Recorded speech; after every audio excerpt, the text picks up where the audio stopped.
கதை கேட்க தயாராயிட்டீங்களா? இன்றைக்கான வேத வசனத்தையும் கதையும் பார்ப்போமா? நம்ம சரியான வார்த்தைய சரியான நேரம் பேசும்போது அது பலருக்கு பிரயோஜனமா இருக்கும். சில நேரம் என்ன பேசுறது அப்படின்னு தெரியாம நம்ம அமைதலா இருக்கிறதுனாலையும் தேவையில்லாத வார்த்தைகள் பேசுறதுனாலையும் பிரச்சனைகள் வரலாம். வேதம் என்ன சொல்லுகிறது என்று பார்க்கலாம்.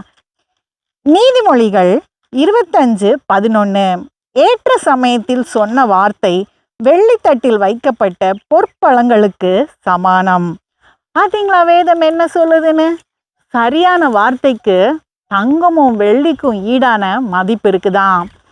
ஒரு முறை ஒரு மனிதன் இன்னொரு மனிதன் கிட்ட அதிகமான பணத்தை கடன் வாங்கினான்.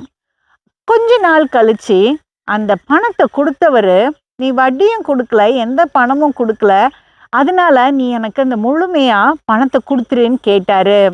அதுக்கு பணத்தை வாங்கினவன், நான் எங்க உன்கிட்ட பணம் வாங்கினேன், நான் தான் எந்த பணமும் வாங்கலையே அப்படின்னு சொல்லிட்டான். பல விதங்கள்ல இந்த பணத்தை கொடுத்தவன் அவன்கிட்ட கேட்டு பார்த்தோம், அவன் இதே பதில தான் சொல்லிட்டு இருந்தான். அதனால அங்க நியாயாதிபதி கிட்ட கூட்டிட்டு போயிட்டாரு இந்த பணம் வாங்கினவரை. அங்கேயும் போய் இந்த பணத்தை வாங்கினவன் இதே பதில தான் சொல்லிட்டு இருந்தான்.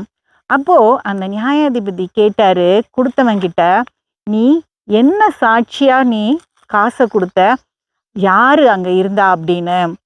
அதுக்கு அவர் சொன்னாரு, ஐயா, இவருக்கு களங்கம், இவருடைய பேருக்கு களங்கம் வரக்கூடாது அப்படின்றதுக்காக தனிமையான ஒரு இடத்துல தான் நான் இந்த பணத்தை அவருக்கு கொடுத்தேன் அப்படின்ட்டு.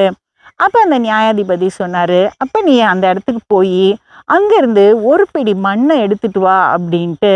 அதை கேட்டவுடனே இந்த பணத்தை கொடுத்தவர் அதை எடுக்க போயிட்டாரு. கொஞ்ச நேரம் ஆனவுடனே அந்த நியாயாதிபதி, இன்னும் சீக்கிரத்தில் இவர் வந்துருவாரு, காத்துரு அப்படின்னு சொன்னாரு. அப்போ இந்த பணத்தை வாங்கினவன் சொன்னா, அவர் எப்படி சீக்கிரம் வர முடியும், அந்த இடம் தான் ரொம்ப தூரத்தில் இருக்க அப்படின்னு பிடிச்சிக்கிட்டாரு அந்த நியாயாதிபதி அவனுடைய வார்த்தைய. அப்புறம் அந்த பணத்தை முழுமையாக அவன் கொடுக்குற வரைக்கும் அவன் சிறையில் தான் இருந்தான். இந்த நியாயாதிபதி மாதிரி நம்ம சரியான வார்த்தையை நம்ம பேசும்போது நமக்கு ஜெயம் கிடைக்கும். அடுத்த கதையில் சந்திப்போம்.